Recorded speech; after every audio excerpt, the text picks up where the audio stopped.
Hello everyone, అందరికి నమస్కారము. APSC groups exam ఎలా ప్రిపేర్ అవ్వాలి సార్ అని చాలామంది అడిగారు కామెంట్ రూపంలో.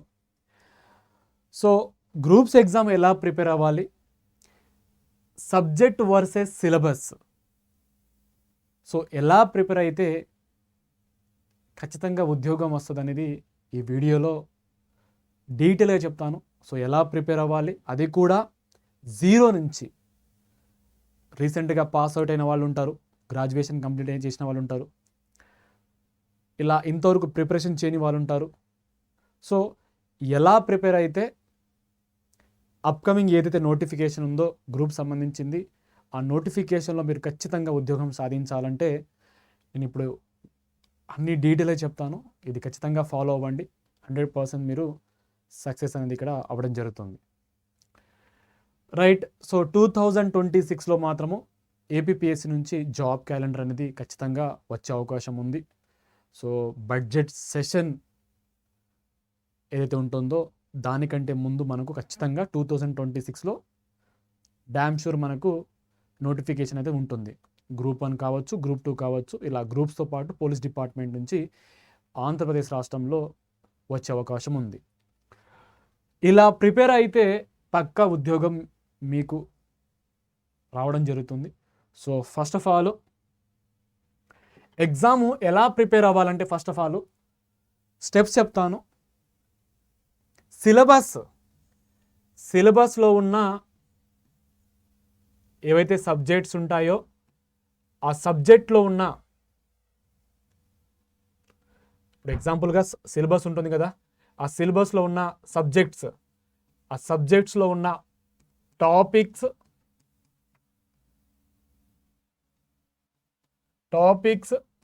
సబ్ టాపిక్స్ అండ్ అలాగే ఇంపార్టెంట్ టాపిక్స్, ఇలా ఫస్ట్ ఆఫ్ ఆల్ మీరు గుర్తుపెట్టుకోవాలి ఇవన్నీ.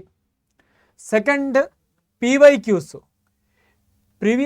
ప్రీవియస్ ఇయర్లో ఏవైతే మనకు ఎగ్జామ్ జరిగిందో, ఇప్పుడు ఎగ్జాంపుల్గా గ్రూప్ 2 ఎగ్జామ్ అనేది మెయిన్ సంబంధించింది ఈ ఇయర్లో జరిగింది, మీకు తెలిసిందే. సో ఈ పేపర్ రిఫరెన్స్ తీసుకొని నేను ఇందులో చెప్తాను, ఇవన్నీ చెప్తాను. అండ్ అలాగే కట్ ఆఫ్ మార్క్స్. ఇప్పుడు ఏదైతే గ్రూప్ 2 సంబంధించిన ఏదైతే కట్ ఆఫ్ మార్క్స్ ఉందో, గ్రూప్ 1 కావచ్చు, గ్రూప్ 2 కావచ్చు, సో కట్ ఆఫ్ మార్క్స్, ఆ కట్ ఆఫ్ మార్క్స్ బట్టి లాస్ట్ ఇయర్లో ఇగో ఇంత కట్ ఆఫ్ ఉంది. సో ఈ సంవత్సరంలో కాంపిటీషన్ పెరుగుతుంది అండ్ అలాగే నోటిఫికేషన్ పెరిగిన కాంపిటీషన్ పెరుగుతుంది. కాబట్టి ఈ లాస్ట్ ఏదైతే కట్ ఆఫ్ మార్క్స్ ఉందో ఆ కట్ ఆఫ్కి ప్లస్ ఆర్ -10 అనేది నెక్స్ట్ ఇయర్లో ఉండే అవకాశం ఉంటుంది. కాబట్టి సో అలా చూసుకొని మీరు ప్రిపరేషన్ చేయాలి. అండ్ అలాగే స్టాండర్డ్ బుక్స్, మీరు ఏదైతే ఇక్కడ ఇంపార్టెంట్ ఏమిటంటే మార్కెట్లో కొత్తగా ఏదైతే వస్తుందో బుక్స్ అవన్నీ కొంటుంటున్నారు. చాలామంది విద్యార్థులు ఇక్కడ తప్పేం చేస్తున్నారంటే, ఒక విద్యార్థి ఒక బుక్ తీసుకుంటాడు, ఎగ్జాంపుల్గా పాలిటీ లక్ష్మీకాంత్, ఇంకో మార్కెట్లో కొత్తగా ఇంకో బుక్ వస్తుంది. ఆ బుక్లో ఏమిటంటే కొన్ని యాడ్స్ చేయడమో లేకపోతే కొన్ని ఈజీగా ఏవైతే ఉంటాయో అలా మార్కెట్లో కొత్తగా రావడం జరుగుతుంది.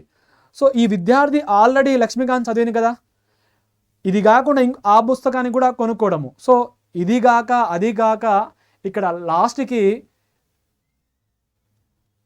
ఏదైతే టాపిక్ ఉంటుందో అండ్ ఏదైతే సబ్జెక్ట్ ఉంటుందో ఇక్కడ పర్ఫెక్ట్ అనేది ఇక్కడ అవ్వలేకపోతున్నాడు. సో ఇక్కడ నేను ఏం చెప్పాలనుకుంటున్నానంటే, ఒకటే ఒక స్టాండర్డ్ బుక్ తీసుకోండి, అది ఏదైనా కావచ్చు. ఎగ్జాంపుల్గా ఎన్సీఆర్టీ లేదా స్టేట్ టెక్స్ట్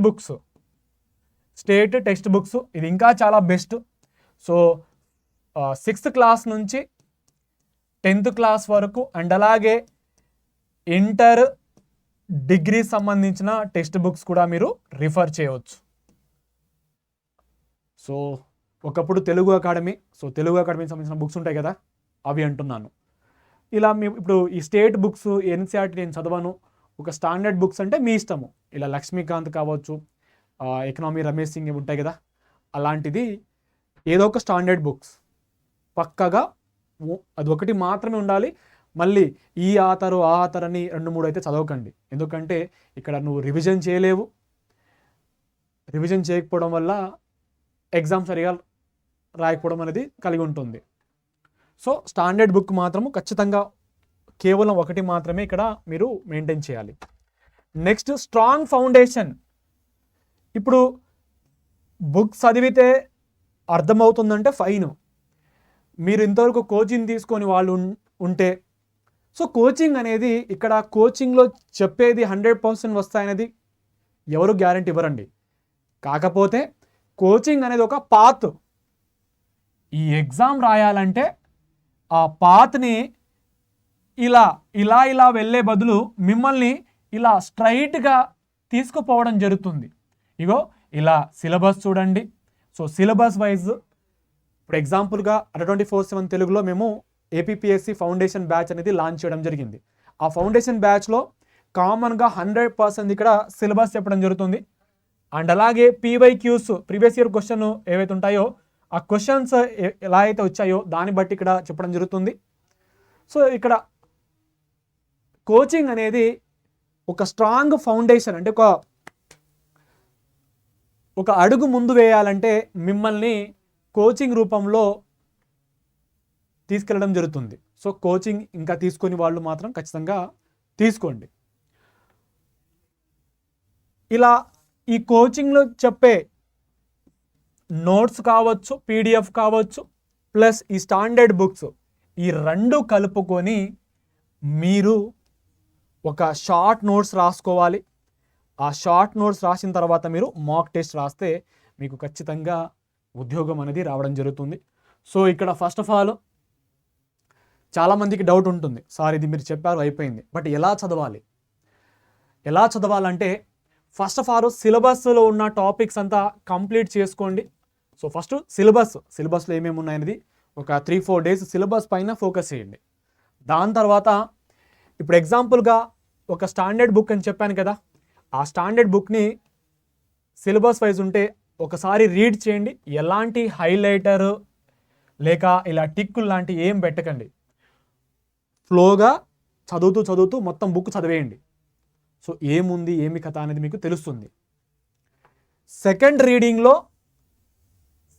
రీడింగ్లో మీరు హైలైటర్ యూజ్ చేయడము లేకపోతే ఇలా అండర్లైన్ చేయడం లాంటివి సెకండ్ రీడింగ్లో చేయండి. థర్డ్ రీడింగ్లో ఒకవేళ మీరు కోచింగ్ తీసుకున్న వాళ్ళు ఉంటే మీ యొక్క కోచింగ్లో చెప్పే నోట్స్ అండ్ ఈ స్టాండర్డ్ బుక్ ఈ రెండు కలిపి ఒక షార్ట్ నోట్స్ ఎలా ఉండాలంటే ఒక టాపిక్ పైన ఒక పేజీలో మాత్రమే రాయాలి. అది ఎంత పెద్ద టాపిక్ అయినా సింగిల్ పేజ్లో కేవలం బుల్లెట్ పాయింట్స్ మాత్రమే ఇందులో ఉండాలి. అలా థర్డ్ రీడింగ్లో మాత్రం షార్ట్ నోట్స్ రాయడం అనేది ట్రై చేయండి ఇక్కడ. అలా ఈ షార్ట్ నోట్స్ని రివైజ్ చేయడము, మాక్ టెస్ట్ రాయడము. సెంట్రల్ ఎగ్జామ్స్కి ఎస్ఎస్సి కావచ్చు, రైల్వే కావచ్చు, బ్యాంక్కి డిఫరెన్స్ ఏమిటంటే ఇక్కడ సింప్లిఫికేషన్లో తోపు ఉండాలి. అంటే ఆ టేబుల్స్, స్క్వేర్స్, క్యూబ్స్, ఇలా మల్టిప్లికేషన్, డివిజన్ లాంటివి చాలా స్పీడ్నెస్ ఉండాలి. జిఎస్ అంటే స్టేట్ ఎగ్జామినేషన్లో ఏపీపీఎస్సి, యూపీఎస్సి వీటికి మాత్రము ఎక్కువగా మాక్ టెస్ట్ అంటే కొన్ని వేల మాక్ టెస్ట్ మీరు రాయాలి. మాక్ టెస్ట్ అంటే ఇప్పుడు మీరు ఎగ్జాంపుల్గా హిస్టరీ చదువుతారు, అది ఎన్నిసార్లు చదివినా మర్చిపోతున్నాం. సో అదే మీరు క్వశ్చన్స్ ఎక్కువగా ప్రాక్టీస్ చేస్తే కొంతవరకు గుర్తుండే అవకాశం ఎక్కువగా ఉంటుంది. సో అలా ఎక్కువగా టాపిక్ పైన ఎక్కువగా క్వశ్చన్స్ అనేది ఇక్కడ ప్రాక్టీస్ చేయండి. సో మాక్ టెస్ట్ చాలా ఇంపార్టెంట్ సక్సెస్ అవ్వాలంటే. సో ఫస్ట్ ఆఫ్ ఆల్ ఇది గ్రూప్ 2 సంబంధించిన క్వశ్చన్ పేపరు. సో గ్రూప్ 2 సంబంధించిన మెయిన్స్ ఏపీపీఎస్సి గ్రూప్ 2 సంబంధించిన క్వశ్చన్ పేపరు. ఇక్కడ మీరు చూడవచ్చు, నెడుంబ వసతి జైన్ టెంపుల్ గురించి అడిగారు. నెక్స్ట్ శ్రీనాథ గురించి అడిగారు, శాతవాహన గురించి అడిగారు, అండ్ అలాగే రెడ్డి రాజుల గురించి అడిగారు. అండ్ అలాగే first Telugu to English dictionary గురించి అడిగారు. ఇక్కడ వీర తెలంగాణ అనుభవాలు జ్ఞాపకాలు. సో ఎవరు ఆథర్ అని అడిగారు ఇక్కడ. లైబ్రరీస్ అండ్ ఎస్టాబ్లిష్మెంట్ ఇయర్ అడిగారు. ఇది హిస్టరీ సంబంధించింది. సో గ్రూప్ టూ సంబంధించిన మెయిన్స్ పేపర్ 1 గురించి ఇక్కడ నేను చెప్తున్నాను. Right, paper 1. సో అందులో విష్ణు కుండిన్స్ గురించి అడిగారు, ఇలా మ్యాచ్ ద ఫాలోయింగ్. సో ఇవి మొత్తానికి మనకు హిస్టరీ సంబంధించిన క్వశ్చన్స్ అనేది అడగడం జరిగింది. సో ఇక్ష్వాకుసు అండ్ అలాగే కాకతీయ వీళ్ళ గురించి అడిగారు. So 50 questions, right, 50 questions.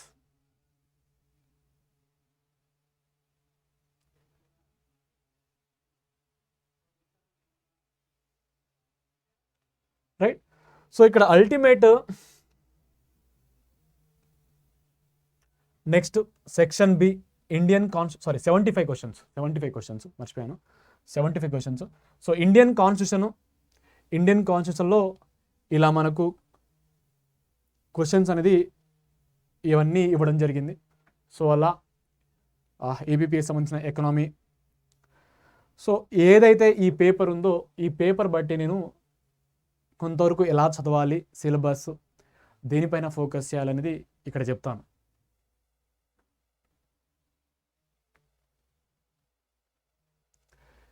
Indian హిస్టరీలో ఏన్షియంట్ ప్రాచీన భారతదేశంలో మనకి ఎక్కువగా వచ్చేది ఇండస్ వ్యాలీ సివిలైజేషను, వేదిక్.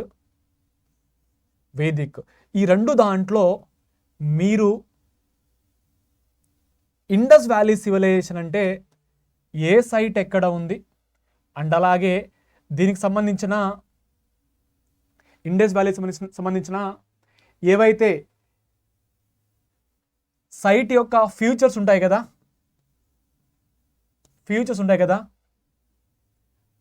ఆ ఫ్యూచర్స్ గురించి ఎక్కువగా రీడ్ చేయండి. వేదిక్ సివిలైజేషన్లో రిలీజియన్ పాయింట్ ఆఫ్ వ్యూలో రీడ్ చేయండి. మౌర్యన్, గుప్తా సంబంధించింది అడ్మినిస్ట్రేషన్ గురించి ఇక్కడ రీడ్ చేయండి. అంటే ఇక్కడ ఏం చెప్పాలనుకుంటున్నానంటే హిస్టరీలో ఏన్షియంట్లో మీరు కొంతవరకేమో సైట్ గురించి ఎక్కడ ఎలాంటి ఫ్యూచర్ కలిగి ఉన్నదని, ఇంకోటిదేమో religion point of view Vedic civilisation, ఇంకోటేమో అడ్మినిస్ట్రేషను అంటే గుప్తా మరియు మౌర్య సంబంధించింది. మిడివల్ ఏమో ఇక్కడ యుద్ధాల గురించి ఎక్కువగా ఉంటాయి. అండ్ అలాగే ఇక్కడ ఎకనామిక్ సంబంధించింది అంటే సోషో ఎకనామిక్ గురించి అండ్ అలాగే లిటరేచర్ గురించి అండ్ అలాగే భక్తి మూమెంట్ మరియు సూఫీ మూమెంట్ గురించి ఇక్కడ కలిగి ఉంటుంది. అంటే రిలీజియస్ సంబంధించిందో పాటు ఇలా లిటరేచర్ సంబంధించింది మనము సంబంధించింది ఇక్కడ మిడివల్ హిస్టరీలో రీడ్ చేయడం జరుగుతుంది. మోడర్న్లో మాత్రము రివోల్ట్తో పాటు ఇండియన్ నేషనల్ మూమెంట్ అనేది ఇక్కడ చాలా చాలా ఇంపార్టెంట్. సో ఎవరెవరు పార్టిసిపేట్ అయ్యారు, ఏ విధంగా వాళ్ళ యొక్క స్లోగన్ కలిగి ఉంది, వాళ్ళ యొక్క డీటెయిల్ అనేది ఇక్కడ చదవడం జరుగుతుంది. సో హిస్టరీలో మీరు చేయాల్సింది ఎక్కువగా డైలీ ఒక టైం పెట్టుకోండి, ఒక 15 నుంచి 20 నిమిషాలు ఫ్యాక్ట్స్ అనేది. ఎందుకంటే ఇవన్నీ ఫ్యాక్ట్స్ కదా, ఇవి ఇప్పుడు యుద్ధాలు సంబంధించింది, రివోల్ట్ సంబంధించింది, సైట్ సంబంధించింది, కొంతవరకు ఇయర్ సంబంధించింది. ఇవన్నీ రెగ్యులర్గా అండ్ అలాగే ఏ సంస్థ ఎవరు స్థాపించారు అనేది ఇవి ఎక్కువగా మీరు డైలీ ఒక 15 నిమిషాలు అనేది కేటాయించండి. సో ఇవి ఎక్కువగా మనం మర్చిపోతుంటాం, బట్ వీటిపైన క్వశ్చన్స్ అనేది రావడం జరుగుతుంది. సో ఇలా ఇంపార్టెంట్ పాయింట్స్ పైన ఎక్కువగా ఫోకస్ చేయండి. జాగ్రఫీలో ఎక్కువగా మీరు మ్యాప్, ఒక అట్లాస్ మాత్రం ఖచ్చితంగా ఉండాలి. మీరు 24/7 తెలుగులో కనుక జాయిన్ అయితే నా క్లాస్లో మొత్తం మ్యాప్ పాయింటింగ్ పైన చెప్తాను. సో మ్యాప్లో మీకు కంప్లీట్గా ఈ క్లాస్ మొత్తం అంటే ఈ సబ్జెక్ట్ మొత్తం ఫినిష్ అయిపోతుంది. సో మీరు హ్యాపీగా ఆ మ్యాప్లే మీరు రీడ్ చేసుకోవచ్చు. సో అట్లాస్ మాత్రం ఖచ్చితంగా ఉండాలి.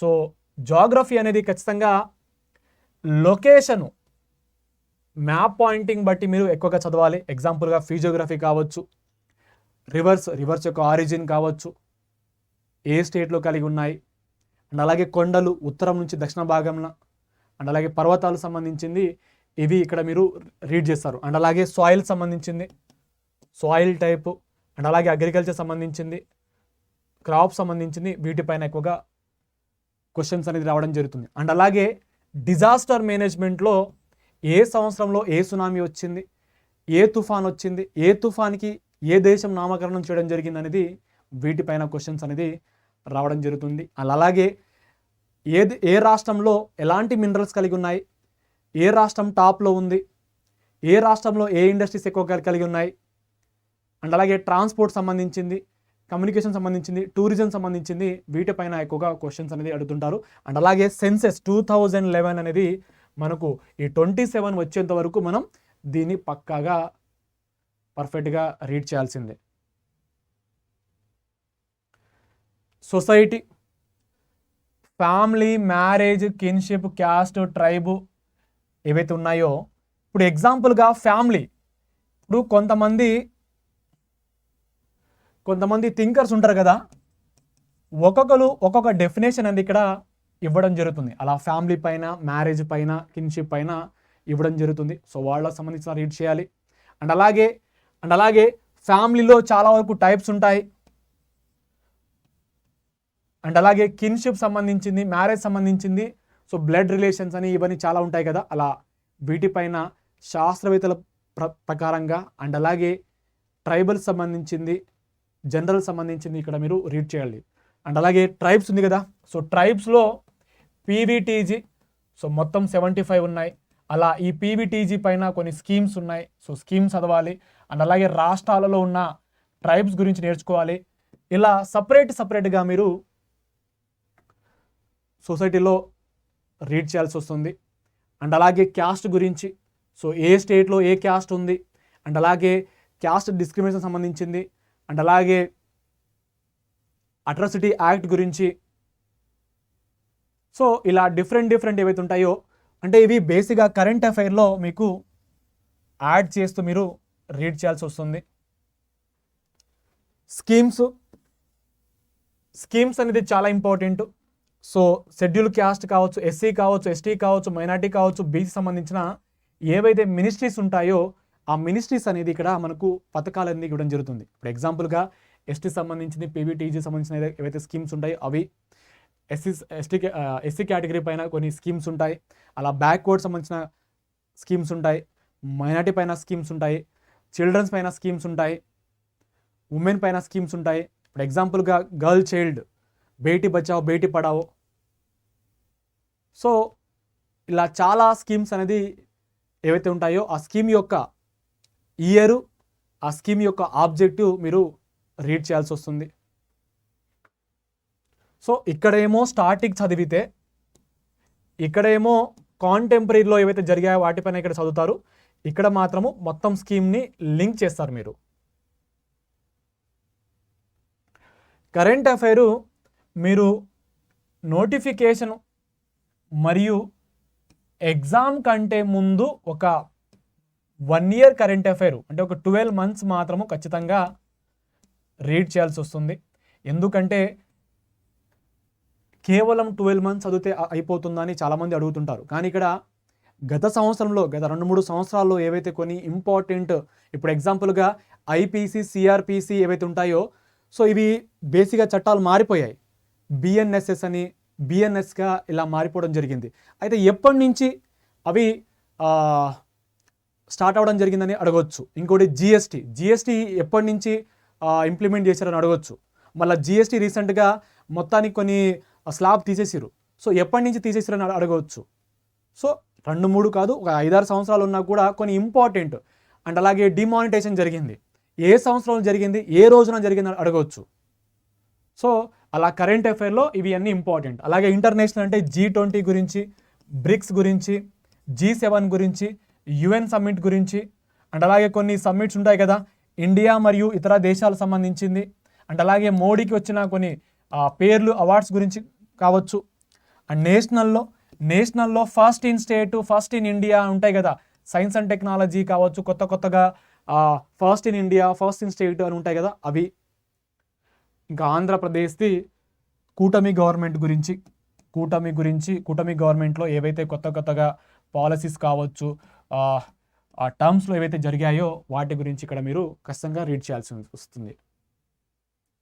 Next reasoning, quant.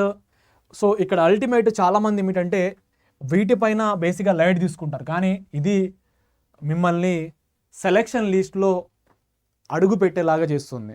సో మీలో చాలామంది మ్యాథ్స్ వీక్ అయితే టేబుల్స్ ఎక్కాలు నేర్చుకోండి, క్యూబ్స్ నేర్చుకోండి, స్క్వేర్ నేర్చుకోండి, స్క్వేర్ రూట్స్ నేర్చుకోండి. ఇవి సింప్లిఫికేషన్ ప్రాక్టీస్ చేయండి. సో బ్రెయిన్ కొంచెం షార్ప్ పనిచేస్తుంది. సో అలా మీరు రోజు ఒక టాపిక్ పైన ప్రాక్టీస్ చేసుకుంటే ఆటోమేటిక్గా మీకు ఇది పర్ఫెక్ట్ అవుతుంది. సో ఇలా సింప్లిఫికేషన్ తర్వాత ఫార్ములా కొంచెం గుర్తుపెట్టుకోండి. దీని తర్వాత ఆ ఫార్ములా ఏదైతే గుర్తుపెట్టుకుంటారో దానిపైన ఫార్ములా బేస్డ్ క్వశ్చన్స్ అన్ని ప్రాక్టీస్ చేయండి. అలా మెల్లమెల్లగా మీరు 100% ఇక్కడ అవ్వడం జరుగుతుంది.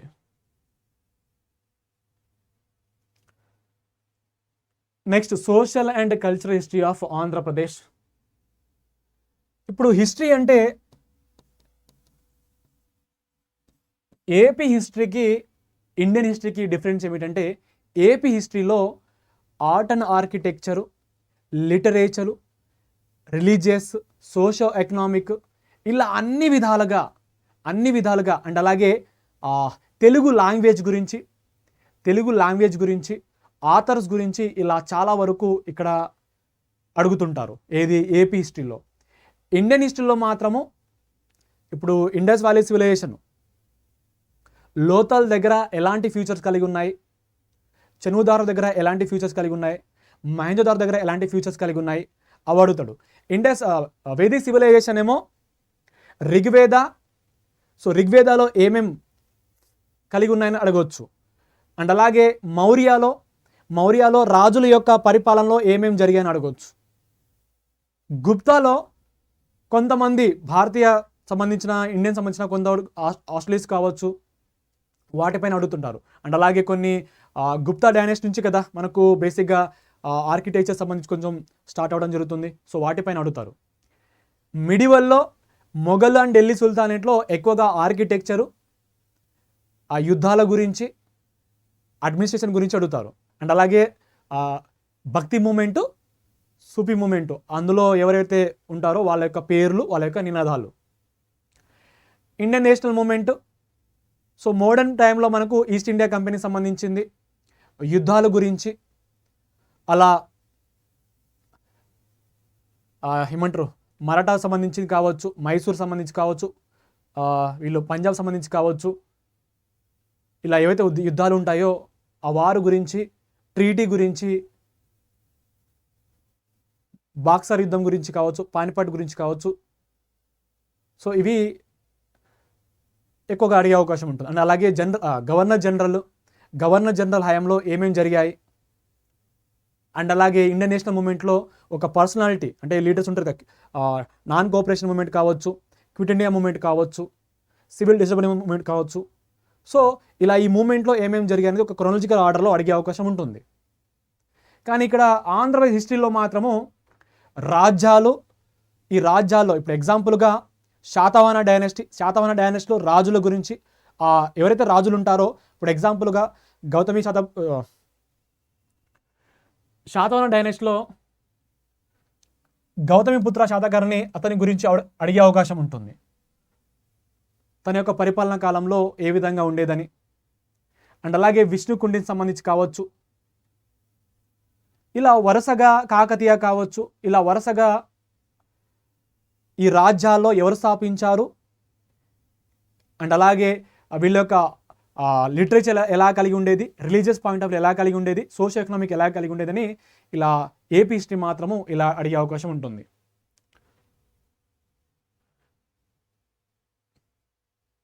అండ్ అలాగే ఇవన్నీ అండ్ అలాగే తెలంగాణకు సంబంధించిన విశాలాంధ్ర, అంటే తెలంగాణ విడిపోయే ముందు విశాలాంధ్ర మహాసభ కావచ్చు, స్టేట్ రీఆర్గనైజేషన్ కమిషన్ కావచ్చు, ధార్ కమిషన్ కావచ్చు, జేపీ కమిటీ కావచ్చు, సో వీటిపైన కూడా క్వశ్చన్ అనేది వచ్చే అవకాశం ఉంటుంది. అండ్ అలాగే ఎక్కువగా ఆంధ్ర మూమెంట్ పైన అడిగే అవకాశం ఉంటుంది. అంటే ఆంధ్ర స్టేటు, మద్రాస్ స్టేట్ నుంచి ఆంధ్ర రాష్ట్రంగా ఏర్పాటైంది కదా. ఆంధ్ర రాష్ట్రం ఏర్పాటు చేయడానికి పొట్టి శ్రీరాములు తన యొక్క ప్రాణాలే అంటే ఒక పండుగ పెట్టడం జరిగింది. సో దాని గురించి కావచ్చు. సో ఇవన్నీ ఇక్కడ మీరు చదువుతారు. నెక్స్ట్ ఇండియన్ కాన్స్టిట్యూషన్లో ఎక్కువగా కాన్స్టిట్యూషనల్ అమెండ్మెంట్ యాక్ట్ అండ్ అలాగే పార్ట్ సంబంధించింది పార్ట్ 1, పార్ట్ 2, పార్ట్ 3 ఇవి ఉన్నాయి కదా. అంటే ఇప్పుడు ఏదైతే భారత రాజ్యాంగం ఏదైతే ఉందో ప్రియాంబుల్లో ఏమైనా చేంజెస్ చేశారా, ప్రియాంబుల్లో ఏమేమి ఉంటాయని అడగవచ్చు. ఫండమెంటల్ రైట్స్ ఎన్ని ఆర్టికల్స్ ఉంటాయి, డిపిఎస్పిలో కాన్స్టిట్యూషన్ అమెండ్మెంట్ యాక్ట్ అంటే ఎగ్జాంపుల్గా ప్రియాంబుల్లో ఏమేమి ఉంటాయని అడగవచ్చు ఇక్కడ. అండ్ అలాగే ఫండమెంటల్ రైట్స్లో ఆర్టికల్స్ గురించి అడగవచ్చు. ఎగ్జాంపుల్గా ఆర్టికల్ 32 గురించి అడగవచ్చు, ఇది చాలా ఇంపార్టెంట్. డిపిఎస్పిలో కాన్స్టిట్యూషనల్ అమెండ్మెంట్ యాక్ట్ ప్రకారము ఎన్ని ఆర్టికల్ ఇక్కడ యాడ్ చేయడం జరిగింది. అండ్ అలాగే ఫండమెంటల్ డ్యూటీస్ ఇది ఎప్పుడు దీన్ని యాడ్ చేయడం జరిగింది. సో ఇలా ఎక్కువగా మీరు పాలిటీలో కాన్స్టిట్యూషనల్ అమెండ్మెంట్ యాక్ట్, దాని తర్వాత ఇంపార్టెంట్ ఆర్టికల్, పార్ట్స్ గురించి, షెడ్యూల్ గురించి, అండ్ అలాగే list, state list, union list, concurrent list గురించి, అండ్ అలాగే కాన్స్టిట్యూషనల్ బాడీస్లో ప్రజెంట్ హెడ్ ఎవరు ఉన్నారు, ఈ కాన్స్టిట్యూషనల్ బాడీస్ ఏ ఆర్టికల్ కింద కలిగి ఉంది, ఏ అమెండ్మెంట్ యాక్ట్ కింద దీన్ని ఏర్పాటు చేయడం జరిగింది. ఎగ్జాంపుల్గా నేషనల్ కమిషన్ బీసీ సంబంధించింది, ఎస్సీ ఎస్టీ సంబంధించింది. సో ఏ కాన్స్టిట్యూషనల్ అమెండ్మెంట్ యాక్ట్ ప్రకారం దీన్ని మొత్తానికి యాడ్ చేయడం జరిగింది. అండ్ అలాగే లాస్ట్ ఈ ఉమెన్ రిజర్వేషన్ బిల్లు కావచ్చు, లేకపోతే ఈడబ్ల్యూఎస్ సంబంధించి కావచ్చు, జిఎస్టీ సంబంధించి కావచ్చు. సో వీటిపైన అడిగే అవకాశం ఉంటుంది. So article, constitutional amendment act గురించి, especially 42nd amendment act important. 73rd panchayat సంబంధించిన 73rd ఏదైతే ఉంటుందో దానిపైన అడిగే అవకాశం ఉంటుంది. అండ్ అలాగే ప్రైమ్ మినిస్టర్ని, ప్రెసిడెంట్ని, గవర్నర్ని, వీళ్ళ యొక్క రోల్ సంబంధించింది, వీళ్ళ యొక్క అపాయింట్మెంట్ సంబంధించింది. సో వీటిపైన అడిగే అవకాశం ఉంటుంది. అంటే పాలిటీ అనేది కరెంట్ న్యూస్లో ఉన్న ఇప్పుడు గవర్నరు, ఇప్పుడు బీజేపీ కాకుండా ఇతర పార్టీ ఏవైతే పరిపాలిస్తున్నాయో వివిధ రాష్ట్రంలో, ఆ రాష్ట్రాల్లో గవర్నర్ తోటి పంచాయతీ ఉంది. సో గవర్నర్ పైన అడిగే అవకాశం ఉంటుంది. ఇప్పుడు ఎగ్జాంపుల్గా తెలంగాణలో కావచ్చు, తమిళనాడులో ఇంకా పెద్ద లొల్లే అవుతుంది. సో అలా. అండ్ అలాగే కొన్ని కమిటీ సంబంధించింది, రాజమన్నారు, సర్కారియా అంటే సెంటర్ స్టేట్ కొన్ని రిలేషన్ సంబంధించింది కావచ్చు. ఇగో 73rd 74th constitutional amendment act. అయితే ఈ కాన్స్టిట్యూషనల్ అమెండ్మెంట్ యాక్ట్ అంటే పంచాయతీ రాజ్ సంబంధించి కావచ్చు, మున్సిపాలిటీస్ కావచ్చు, ఇవి ఏర్పాటు చేయకముందు కొన్ని కమిటీస్ కొన్ని చెప్పడం జరిగింది. సో ఇలా బల్వంత్ రాయ్ మెహతా కమిటీ కావచ్చు, అశోక్ మెహతా కమిటీ కావచ్చు, వీళ్ళ గురించి చదవండి. సో ఇక్కడ ultimate committees, articles, parts, schedules, list and అలాగే ఇప్పుడు ప్రైమ్ మినిస్టర్ అనుకోండి, ప్రైమ్ మినిస్టర్ ఫస్ట్ నుంచి జవహర్లాల్ నెహ్రూ నుంచి మోడీ వరకు సేమ్ ప్రెసిడెంట్. సో ఇలా ఫస్ట్ ఎవరు, సెకండ్ ఎవరు, ఒక క్రొనాలజికల్ ఆర్డర్లో అడిగే అవకాశం ఉంటుంది. నెక్స్ట్ ఇండియన్ ఎకనామీలో కాన్సెప్ట్ నేర్చుకోండి. కాన్సెప్ట్ తర్వాత budget, economy survey plus data, కొన్ని రిపోర్ట్స్, ఇప్పుడు monetary policy committee repo rates కావచ్చు, అండ్ అలాగే కొన్ని ఆర్గనైజేషను రిపోర్ట్స్ ఇస్తుంటాయి అన్నమాట. అండ్ అలాగే ఒకప్పుడు ప్లానింగ్ కమిషన్ ఉండేది, దీని ప్లేస్లో నీతి ఆయోగ్ అనేది ఏర్పాటు చేయడం జరిగింది. అండ్ అలాగే ఆ ప్లానింగ్ కమిషన్లో అంటే ఏ ప్లానింగ్ కమిషన్లో ఏమేమి సక్సెస్ అవడం జరిగింది, ఏ ప్లానింగ్ కమిషన్లో ఫెయిల్ అవ్వడం జరిగింది అనేది కూడా ఇక్కడ రీడ్ చేయాలి మీరు. అండ్ అలాగే నీతి ఆయోగ్ ఎప్పుడు ఏర్పాటు చేస్తారు, నీతి ఆయోగ్ CEO ఎవరు, సో ఒక వరుస క్రమంలో ఇవన్నీ నేర్చుకోండి. అండ్ అలాగే బడ్జెట్ చాలా important. Budget and economy survey, India and AP. And అలాగే ఆ బడ్జెట్ తర్వాత ఏ సెక్టార్కి ఏమేమి కేటాయించారు, అండ్ అలాగే ఎకనామిక్ సర్వేలో agriculture sector, industrial sector, service sector. So ఇలా అన్ని పైన మీరు ఇవన్నీ చదవాలి. నెక్స్ట్ సైన్స్ అండ్ టెక్నాలజీలో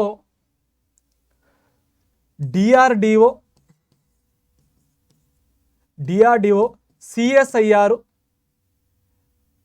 హాల్ అండ్ అలాగే ఐఐటి సంబంధించింది. అంటే ఇక్కడ ఏం చెప్తున్నానంటే ఏవైతే ఇప్పుడు డిఆర్డిఓ సంస్థ ఏమైనా కనుక ప్రయోగించింది అనుకోండి, దీనిపైన క్వశ్చన్స్ వస్తాయి. సిఎస్ఐఆర్లో కొత్తగా ఏమైనా కనిపెడితే దీనిపైన క్వశ్చన్స్ వస్తాయి.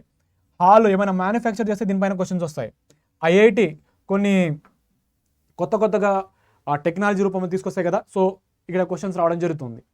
అంటే ఇక్కడ డిఫెన్స్ అండ్ అలాగే స్పేస్ సంబంధించింది, బయోటెక్నాలజీ సంబంధించింది, నానో టెక్నాలజీ సంబంధించింది, వీటిపైన ఎక్కువగా క్వశ్చన్స్ అనేది రావడం జరుగుతుంది. అండ్ అలాగే న్యూక్లియర్ టెక్నాలజీ కూడా, న్యూక్లియర్ పవర్ పైన కూడా, సో వీటిపైన ఎక్కువగా క్వశ్చన్స్ రావడం జరుగుతుంది. సో ఎనర్జీ మేనేజ్మెంట్ అంటే so renewable and non renewable సంబంధించింది. సో ఏ రాష్ట్రంలో ఎంత ప్రొడ్యూస్ చేయడం జరుగుతుంది అనేది ఇక్కడ మీరు రీడ్ చేస్తారు. So ecosystem and biodiversity, so wildlife sanctuary కావచ్చు, నేషనల్ పార్క్, టైగర్ రిజర్వ్ ఇక్కడ మీరు రీడ్ చేయాలి. అండ్ అలాగే పొల్యూషన్ సంబంధించింది, air pollution, water pollution, so వాటిపైన, అండ్ అలాగే గవర్నమెంట్ ఎలాంటి ఇనిషియేటివ్ తీసుకుంటుంది, సో అలా ఇవి రీడ్ చేయాలి ఇక్కడ. సో ఇక్కడ అల్టిమేట్ హిస్టరీ అనేది ఫ్యాక్ట్స్ కాబట్టి ఈ రోజు 15 నిమిషాలు దీనిపైన పెట్టుకోండి. పాలిటీ అనేది కూడా ఈ మధ్య ఆర్టికల్ అడుగుతున్నారు కాబట్టి ఇక్కడ కూడా ఫ్యాక్ట్స్ కాబట్టి, అండ్ అలాగే ఇక్కడ కూడా కొంచెం గుర్తుపెట్టుకోండి. జియోగ్రఫీ అనేది మ్యాప్, సో మ్యాప్ ఎక్కువగా మీరు చూడండి, అబ్జర్వ్ చేయండి. ఎకనామీ మొత్తము డేటా, అలా పావర్టీ సంబంధించిన కొంత కమిషన్స్ కావచ్చు, కమిటీస్ ఉంటాయి కదా, సో వాటిపైన మీరు చదవాలి. సో ఇక్కడ డేటా పైన ఫోకస్ చేయాలి. అంత పైసలు గ్రోత్ ఉంటుంది ఇక్కడ ఎకనామీ. అండ్ అలాగే సైన్స్ అండ్ టెక్నాలజీ ఇక్కడ కొంత డిఫికల్ట్ ఉంటుంది, ఎందుకంటే సైన్స్ అండ్ టెక్నాలజీ మధ్య ఎక్కువగా అడుగుతున్నారు. ఎస్డిజి గోల్స్ కావచ్చు, ఎక్కువ అడుగుతున్నారు బాగా. సో ఇక్కడ మీరు డిఫెన్స్, స్పేస్ సంబంధించింది, అండ్ అలాగే స్పేస్ అంటే కంప్లీట్గా, సో ఇప్పుడు చంద్రయాన్ గురించి కావచ్చు, ఇలా ఏవైతే సక్సెస్ఫుల్ అయ్యాయో వాటి గురించి కంప్లీట్గా మీరు ఇక్కడ రీడ్ చేయాల్సి వస్తుంది. సో ఇక్కడ ఇది మాత్రం కొంచెం డిఫికల్ట్ పార్ట్, బట్ ఇది ఎక్కువగా రివిజన్ చేయండి.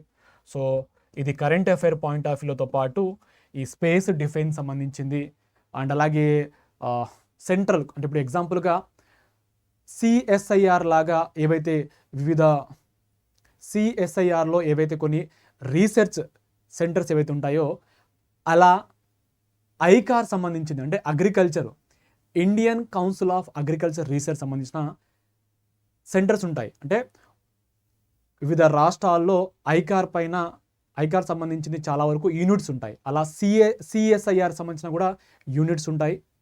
సో వీటిపైన మీరు ఖచ్చితంగా ఫోకస్ చేయాలి. అండ్ అలాగే స్పేస్ మాత్రము ఫ్రమ్ స్టార్టింగ్ నుంచి ఆర్యభట్ట కావచ్చు, అండ్ అలాగే చంద్రయాన్ 1 కావచ్చు, 2 కావచ్చు, 3 కావచ్చు, గగన్యాన్ కావచ్చు. సో వీటిపైన మీరు కంప్లీట్గా రీడ్ చేయాల్సి వస్తుంది. అండ్ డిఫెన్స్ అంటే ఇప్పుడు పాకిస్తాన్తో లొల్లైంది కదా, సో S-400, 500 గురించి ఇలా చాలా వరకు ఉంటాయి కదా, మిసైల్స్ గురించి. సో ఇవన్నీ ఇక్కడ ఖచ్చితంగా మీరు రీడ్ చేయాల్సి వస్తుంది. సో ఇవి మాత్రము ఫ్యాక్ట్స్ ఉంటుంది. ఇక్కడ కరెంట్ అఫైర్లో మాత్రం బాగా స్టాటిక్ అంటే ఇక్కడ కాన్సెప్ట్ ప్లస్ కరెంట్ అఫైర్ ఇక్కడ ఎక్కువగా రీడ్ చేయండి. ఎకనామీ మాత్రం మొత్తం డేటా ఉంటుంది. సో కాన్సెప్ట్ నేర్చుకుంటే ఇక్కడ డేటా మాత్రమే మీరు గుర్తుపెట్టుకోవాల్సి వస్తుంది. జియోగ్రఫీ మొత్తము మ్యాప్ పైన మీకు డిపెండ్ అయి ఉంటుంది. సో ఏపీ హిస్టరీలో ఎక్కువగా ఆథర్స్ బుక్స్లు లేకపోతే ఎవరు ఏం స్థాపించారు అనేది ఎక్కువగా అడుగుతుంటారు. సో ఇవి మాత్రం ఇలా రీడ్ చేయండి. సో మీరు ఇంకా బ్యాచ్ కోచింగ్ తీసుకోవాలన్న వాళ్ళు 24/7 యాప్ని డౌన్లోడ్ చేసుకోండి. ఆల్ కోర్సెస్ స్టేట్ ఎగ్జాము ఇక్కడ ఏపీ అండ్ తెలంగాణ ఉంటుంది. సో ఇక్కడ ఏపీపీఎస్సి ఫౌండేషన్ బ్యాచ్ ఉంటుంది, తెలుగు మరియు ఇంగ్లీష్ మీడియంలో చెప్పడం జరుగుతుంది. సో కామన్గా అన్ని సిలబస్ గ్రూప్ 1, గ్రూప్ 2 అండ్ అలాగే పోలీస్ కానిస్టేబుల్ ఏదైతే ఉంటుందో కామన్గా ఇక్కడ సిలబస్ అనేది చెప్పడం జరుగుతుంది.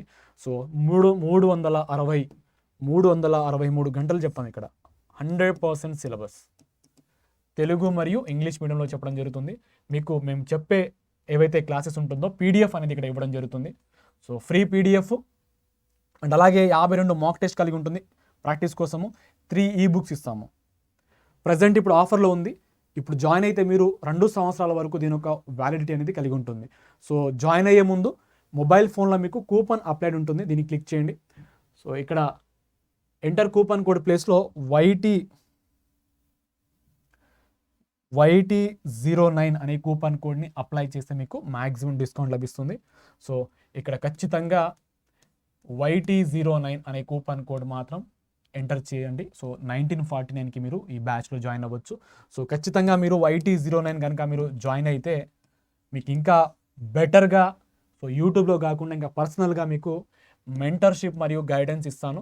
అండ్ అలాగే మీకు ఈ కోడ్ ద్వారా ప్రైస్ డ్రాప్ అనేది కలిగి ఉంటుంది. అంటే ఇక్కడ మ్యాక్సిమం డిస్కౌంట్ అనేది కలిగి ఉంటుంది ఈ YT09 తోటి.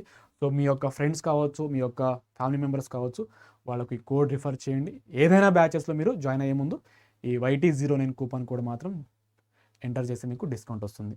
సో ఇలా ప్రిపేర్ అయితే ఖచ్చితంగా మీరు 100% వచ్చే నోటిఫికేషన్లో మీరు ఖచ్చితంగా టాప్లో ఉంటారు. సో మీరు కోరుకున్న సర్వీస్ అనేది రావడం జరుగుతుంది. So thank you so much. And దయచేసి ఈ సెషన్ని లైక్ చేయండి, షేర్ చేయండి అండ్ అలాగే సబ్స్క్రైబ్ చేయండి. Thank you so much.